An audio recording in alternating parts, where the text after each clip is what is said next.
ശരിക്കും ദൈവമുണ്ട്. അനുമോളുടെ കള്ളത്തരം പൊളിച്ച് ബിന്നി തെളിവുകൾ സഹിതം പുറത്ത്. ബിഗ് ബോസ് മലയാളം സീസൺ 7 അവസാനിച്ച ശേഷവും മത്സരാർത്ഥികളായിരുന്ന പലർക്കും കടുത്ത സൈബർ ആക്രമണമാണ് നേരിടേണ്ടി വരുന്നത്. അനുമോൾക്കെതിരെ സംസാരിച്ച പലർക്കു നേരെയും അധിക്ഷേപിച്ചും വ്യക്തിഹത്യ ചെയ്തും കമന്റുകൾ വരുന്നു. ഗെയിമിന്റെ ഭാഗമായും വ്യക്തിപരമായ അഭിപ്രായ വ്യത്യാസങ്ങളുടെയും പേരിലാണ് അനുമോൾക്കെതിരെ സഹമത്സരാർത്ഥികൾ സംസാരിച്ചത്. എന്നാൽ ഇവർ വലിയ തെറ്റ് ചെയ്തതുപോലെയാണ് അനുമോളുടെ PR-ഉം ഫാൻസും ഇത് വ്യാഖ്യാനിക്കുന്നത്. അനുമോളുടെ PR വളരെ മോശമായാണ് പ്രതികരിക്കുന്നതെന്ന് വ്യാപകമായ ആക്ഷേപമുണ്ട്. ഇപ്പോഴിതാ ബിഗ് ബോസിൽ നിന്നിറങ്ങിയ ശേഷം തനിക്കെതിരെ നടക്കുന്ന ആസൂത്രിതമായ സൈബർ ആക്രമണത്തിനെതിരെ സംസാരിക്കുകയാണ് ബിന്നി സെബാസ്റ്റ്യൻ. അനുമോളുടെ PR സംഘങ്ങൾ വാട്സ്ആപ്പ് ഗ്രൂപ്പിൽ ചർച്ച നടത്തുന്ന സ്ക്രീൻഷോട്ട് ഉൾപ്പെടെയാണ് ബിന്നി സെബാസ്റ്റ്യൻ പങ്കുവച്ചിരിക്കുന്നത്.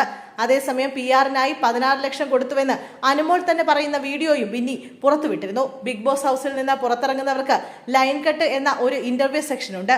അഞ്ജന നമ്പ്യാർ വളരെ കണ്ണിങ്ങായി ചോദ്യങ്ങൾ ചോദിക്കുമ്പോൾ അനു 1 ലക്ഷമാണ് കൊടുത്തതെന്നും 15 ലക്ഷം കൊടുക്കാമെന്ന് ഞാൻ പറഞ്ഞതാവാമെന്നും പറയുന്നുണ്ട്. ഈ ഒരു ഭാഗമാണ് ബിന്നി ഇപ്പോൾ സോഷ്യൽ മീഡിയയിൽ പങ്കുവച്ചിരിക്കുന്നത്. പല അവസരങ്ങളിലും അനുമോളും PR എന്ന് അവകാശപ്പെടുന്ന വിനുവും മാറ്റി മാറ്റി ഈ സംഖ്യയെക്കുറിച്ച് പറയുന്നതും കാണാം.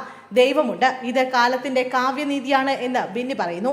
ബിഗ് ബോസ് ഹൗസിൽ അനുമോളെ കുരുക്കിയ ആരോപണം ഉന്നയിച്ചത് ബിന്നി സെബാസ്റ്റ്യനായിരുന്നു. അനുമോൾ 16 ലക്ഷം രൂപയുടെ PR നൽകിയെന്ന് തന്നോട് പറഞ്ഞെന്ന് ബിന്നി ആരോപിച്ചു. ഹൗസിൽ അതുവരെ അനുമോൾക്കെതിരെ പല ആരോപണവും വിമർശനവും വന്നിരുന്നു. ഇവയിൽ നിന്നെല്ലാം കരഞ്ഞും ബഹളം വെച്ചും അനുമോൾ ഒഴിഞ്ഞു മാറി. എന്നാൽ ബിന്നിയുടെ ആരോപണം അനുമോൾക്ക് ഊരാക്കുരുക്കായി. വിന്നറായ ശേഷവും അനുമോൾ വിമർശനങ്ങൾ നേരിടേണ്ടി വരുന്നതിന് കാരണം ബിന്നിയുടെ പരാമർശമാണ്. അനുമോളുടെ വിജയത്തിന്റെ തിളക്കം ഇത് കുറച്ചൊന്ന് കുറയ്ക്കുന്നുമുണ്ട്.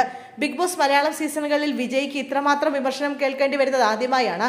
4ാം സീസണിലെ വിജയ് ദിൽഷയ്ക്കും വിമർശനം വന്നിരുന്നു. എന്നാൽ ഇത്രത്തോളം ഇല്ലായിരുന്നു.